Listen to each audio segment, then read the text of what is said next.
Hello everyone, नमस्ते। मैं कीर्ति शर्मा आप सभी का पाठ ऑफ ज्ञान में स्वागत करती हूँ। पुराणों के अनुसार शिवजी ने प्रकृति के कल्याण हेतु भारतवर्ष में 12 जगह पर प्रकट हुए, जिनमें से एक ज्योतिर्लिंग केदारनाथ कहलाया गया। ये 4 धाम और 5 केदार में से एक है।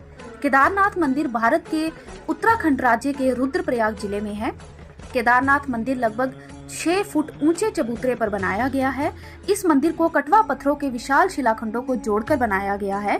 हिमालय रेंज में स्थित केदारनाथ धाम के कपाट श्रद्धालुओं के लिए अप्रैल से नवंबर तक खुले रहते हैं और बाद में सर्दियों में भारी बर्फ के कारण रास्ता बंद हो जाता है। आज हम केदारनाथ मंदिर के इतिहास और इसके रहस्यों के बारे में जानेंगे। अगर आप इस चैनल पर नए हैं तो please like and subscribe my channel और बिना किसी देरी के वीडियो को स्टार्ट करते हैं। देश के 12 ज्योतिर्लिंगों में केदारनाथ धाम सबसे ऊंचाई पर बसा है। ये धाम मंदाकिनी नदी के किनारे 3581 मीटर की ऊंचाई पर है। ये उत्तराखंड का सबसे विशाल शिव मंदिर है जो पत्थरों के शिलाखंडों को जोड़कर बनाया गया है।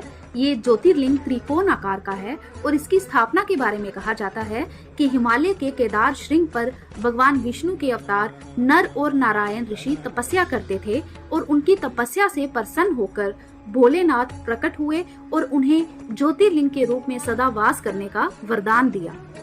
केदारनाथ धाम के प्रति लोगों की श्रद्धा, भाव और विश्वास के कारण यहाँ हर साल लाखों में श्रद्धालु आते हैं। केदारनाथ मंदिर तीनों तरफ से पहाड़ों से घिरा हुआ है। एक तरफ केदारनाथ पहाड़ है तो दूसरी तरफ ऊंचा खर्च कुंड पहाड़ और तीसरी तरफ भरत कुंड है। यहाँ पर 5 नदियाँ जिनमें मंदाकिनी, मधुगंगा, चीरगंगा, सरस्वती और स्वर्ण गौरी शामिल हैं। इन नदियों में से कुछ नदियाँ काल्पनिक है।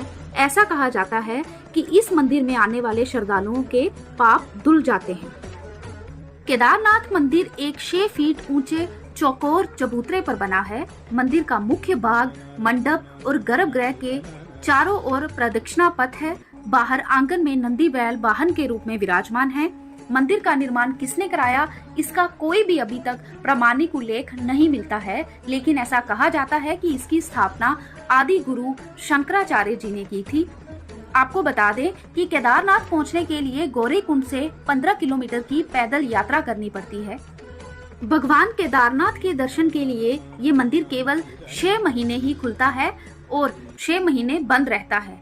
ये मंदिर बैसाखी के बाद खोला जाता है और दिवाली के बाद बंद किया जाता है।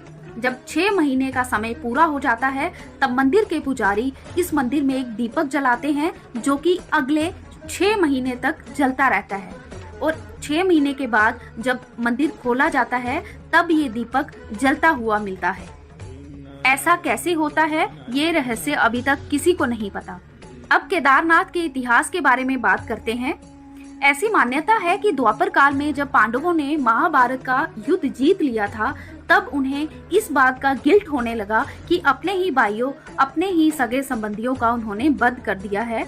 उन्होंने बहुत पाप किया है और इसे लेकर वो बहुत दुखी रहा करते थे। इन पापों से मुक्ति के लिए पांडवों ने भगवान शिव के दर्शन के लिए कांची पहुँचे, लेकिन इस बात का पता जब भगवान भोलेनाथ को चला तो वो केदारनाथ चले गए। फिर पांडव भी भोलेनाथ के पीछे पीछे केदारनाथ पहुँचे। फिर भगवान शिव ने पांडवों से बचने के लिए बैल का रूप धारण कर बैल के झुंड में शामिल हो गए।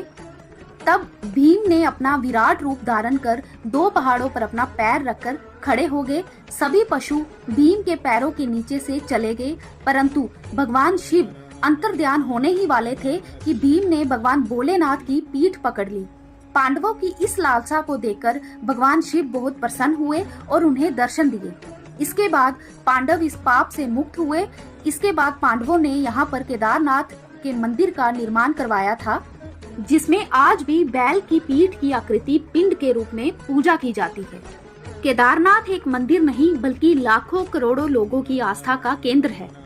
इस चमत्कारी मंदिर की महिमा और ऊर्जा का अंदाजा हम इसी बात से लगा सकते हैं कि साल 2013 में आई बाढ़ ने आसपास के सभी इलाकों को पूरी तरह से डैमेज कर दिया था, लेकिन मंदिर के किसी भी हिस्से को एक खरोच तक भी नहीं आई थी। इतना ही नहीं, उस समय जितने भी लोग मंदिर के अंदर थे सभी बाद में सुरक्षित सेफ पाए गए थे, लेकिन आसपास का सारा इलाका डैमेज हो चुका था।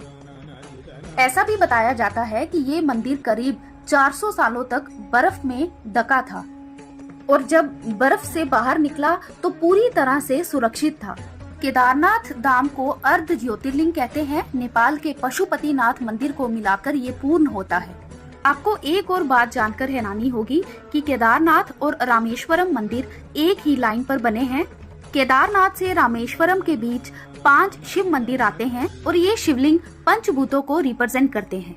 तो ये थी केदारनाथ मंदिर के बारे में जानकारी। ये वीडियो अच्छी लगी हो तो प्लीज हमें कमेंट करके जरूर बताएं और ऐसी ही इंटरेस्टिंग वीडियोस के लिए please like, share and subscribe my channel. Thank you so much.